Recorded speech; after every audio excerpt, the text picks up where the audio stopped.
Welcome back to Dark Souls, the Remastered Edition. I'm down here at the bottom of Blighttown in the swamp.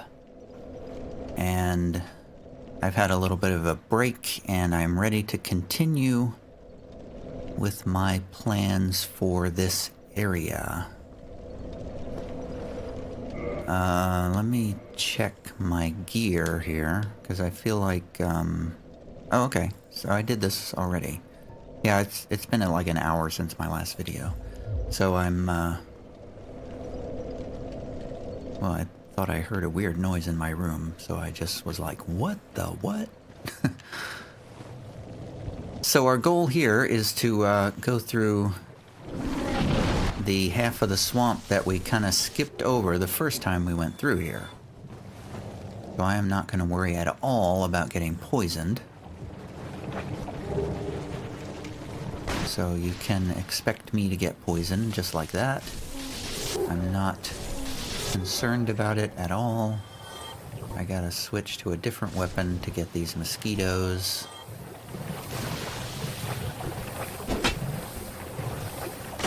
Yeah, got him. Whoa, they're just like all over the place all of a sudden.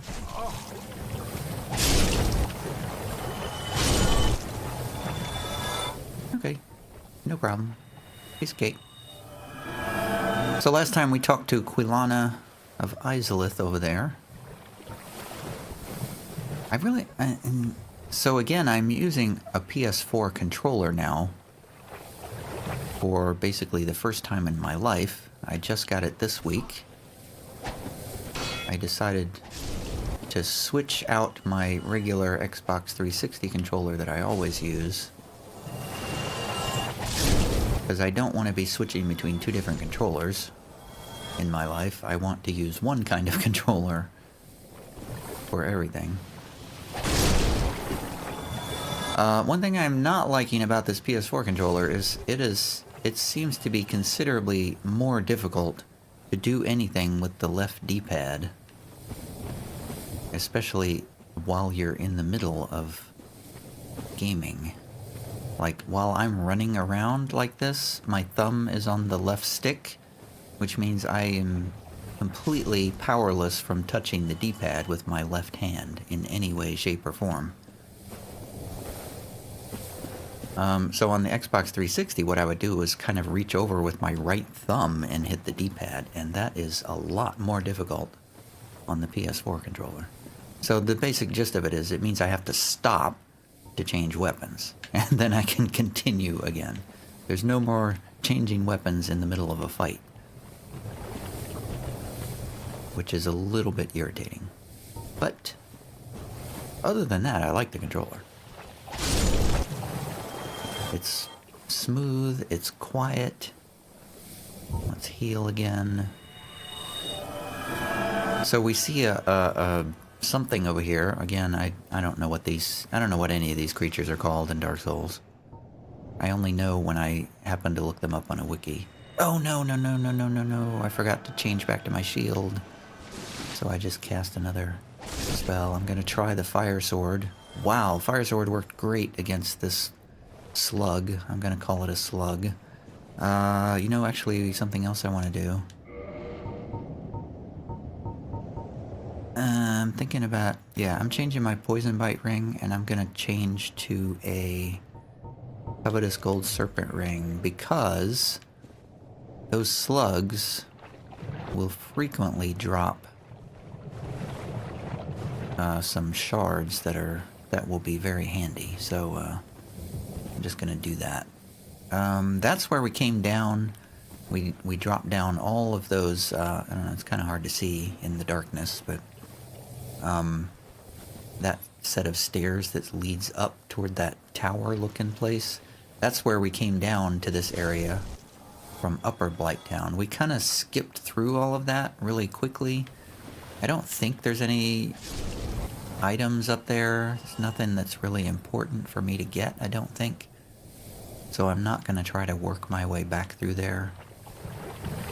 If I happen to learn anything different, I will go back there and get whatever I need to get.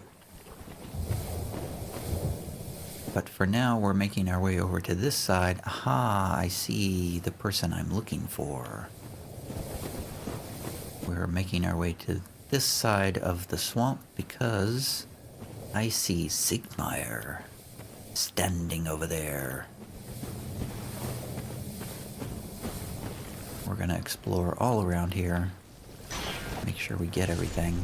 Wow, I'm just one-shotting these slugs with this sword. That's pretty awesome. I can see now why there was that recommendation to make this sword.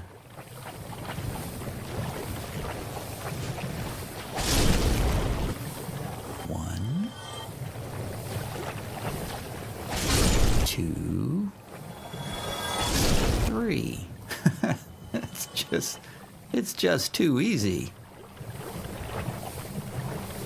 Siegmeyer, he's just standing here. Huh, I love that animation. He's just like rocking back and forth there. Like,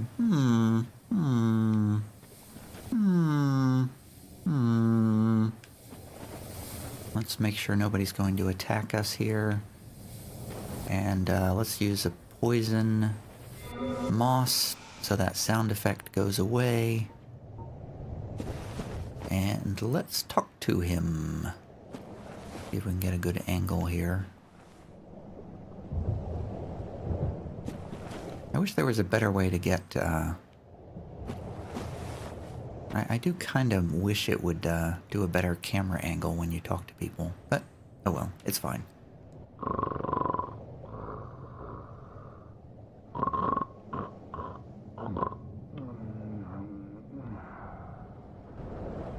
He's asleep. I can't believe it. You know, this actually might be the first time I've ever spoken to him down here, so this is cool. Mm-hmm. Oh ho! Excuse me, I was so absorbed in thought I just drifted away. You see, I'm actually in a bit of a fix. I've made it this far, but I'm short on antidote moss for the trip back. By my knighthood, I'm ashamed to ask, but can you spare a few scraps of moss? As a matter of fact, I can. Fantastic. Thank you. A saint you are. This Knight of Katarina expresses his deepest gratitude. I shall not forget this. Please, take this, a symbol of my appreciation. A pierce shield. Cool. It looks like the same one that he's carrying. Well, our fates do seem entwined, don't they? Perhaps this, too, is the will of Lord Gwyn. What is funny about that? The poison swamp. It's like quicksand in there. Yeah, kind of. The poison swamp. Like Looks like that's all you're gonna say to us, huh? Let's check out this pierce shield. 82 physical resistance, physical 95, so we're not gonna use that. It looks like it's actually pretty much worse in every possible way. Shield of certain Knights of Katarina used in attacks with a large protrusion in the center. Can be used as a thrust weapon. Huh, okay. So I guess that's... equipping that would be sort of like dual wielding, I guess. I've never used one of those shields, so I don't know how they work. the poison swamp. It's like Like quicksand in here. Yes, it is. So there we go. So we talked to Siegmeyer, we advanced his quest. Did these guys respawn already? No, these are corpses. Okay. So I feel like I'm gonna walk out here into the poison swamp. Because I happen to have a ring that makes it really easy to walk around in this poison swamp.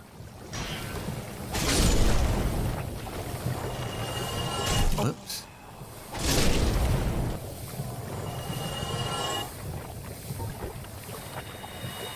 So I did notice that there is a route there that we can walk up on. Where is it? There it is. We're gonna come back to that shortly after we clear this place out. These guys are not dropping anything for us. Let's check this message. Batty, haha. Yeah, you can't fit through there. More slugs. And an item in the corner there. That's why we're here. We're looking for items. Whoops, I missed.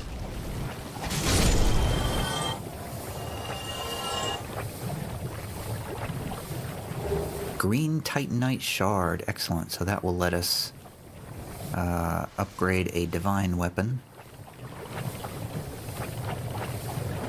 I'm out of healing spells, so I gotta use my flasks now. We are going to keep walking around here. I've lost where, oh, there he is. There's Siegmeyer. So we need to go this way. More slugs and an item in the distance back there. I feel like the slugs drop green titanite shards, but I'm not sure about that. Mist. Now these guys, basically, if you just kind of circle around them, they're pretty easy, especially with this sword.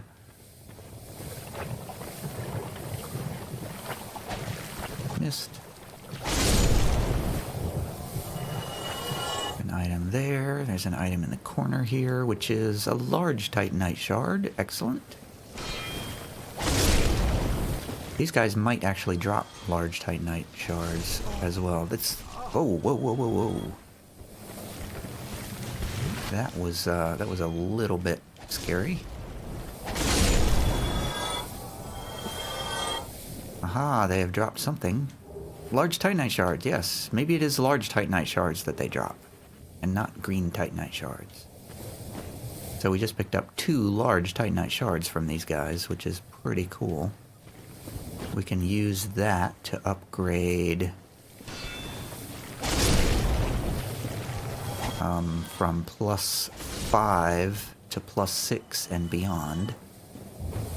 We did that with the curved sword that we used to make this very fury sword. I'm not sure if that's poison or what that they shoot at you. I don't remember. I'm just going to assume that I don't want to get hit by it.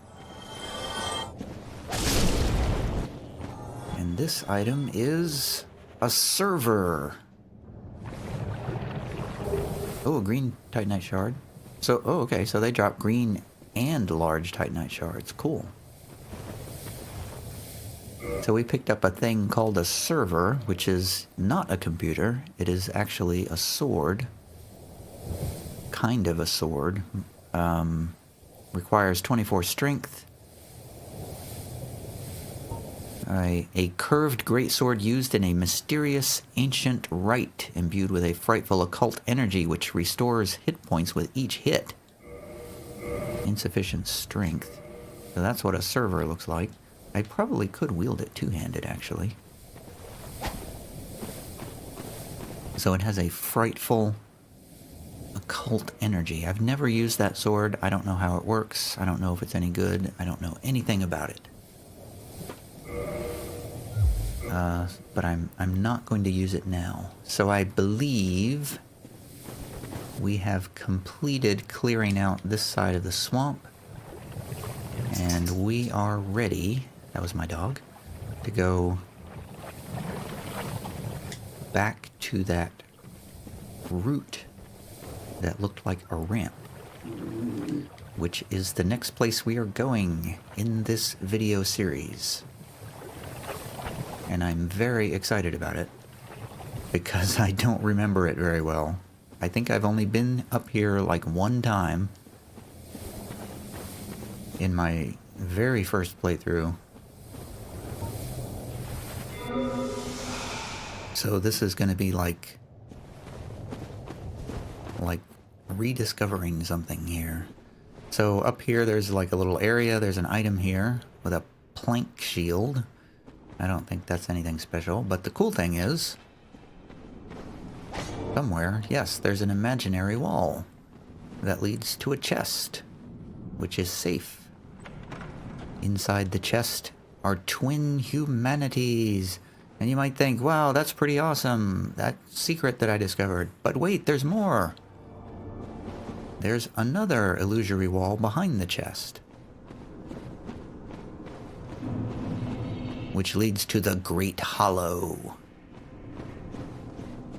And this is our next area of exploration. And I will actually be exploring, because again, I really don't remember this area at all. It's an optional area. You don't have to come here at all to finish the game. There is a bonfire here, which I will be resting at.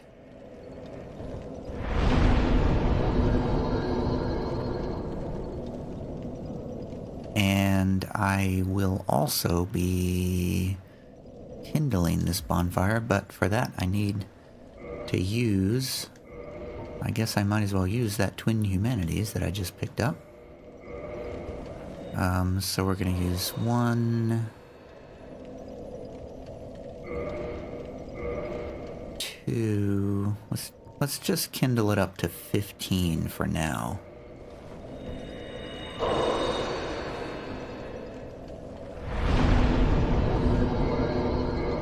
So we're going to reverse our hollowing and become human.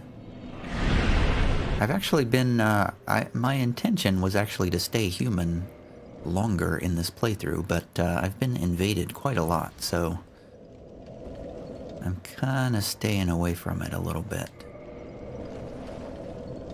There are certain areas where I want to be human because I know there's NPC invaders and I want to see those, so I'm mindful of those, but otherwise I'm not going to go out of my way to stay human. From this point forward, at least. Okay, so we're in this area with this huge tree with roots all over the place.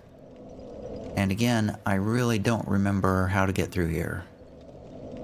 The main thing I remember is that it's very easy to fall and die. And I believe there are basilisks in this area as well, which makes me think I should consider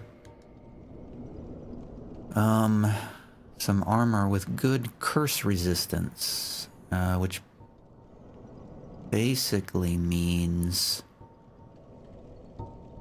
robes. Sorcerer's robes is usually the dingy robe appears to be one of the best for curse resistance. And that was the robe that we got from the Firekeeper who died up at Firelink Shrine. So her death is now going to help us.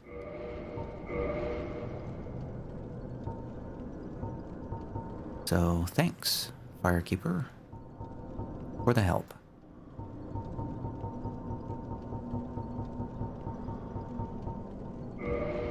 And let's see if I can do any better than this helmet.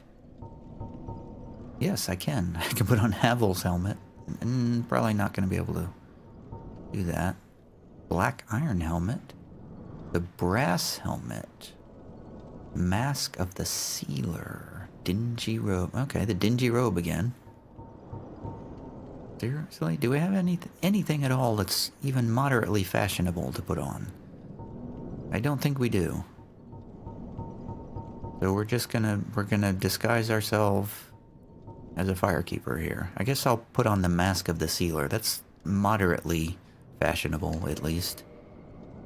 We're gonna take off the rusted iron ring. I don't think we need that. Let's go back to the wolf ring for poise. Boost miracles. Wearer produces... You know, I might use the slumbering dragon crest ring. The rare ring of sacrifice might help us if we had a whole bunch of souls, because it does nullify curses.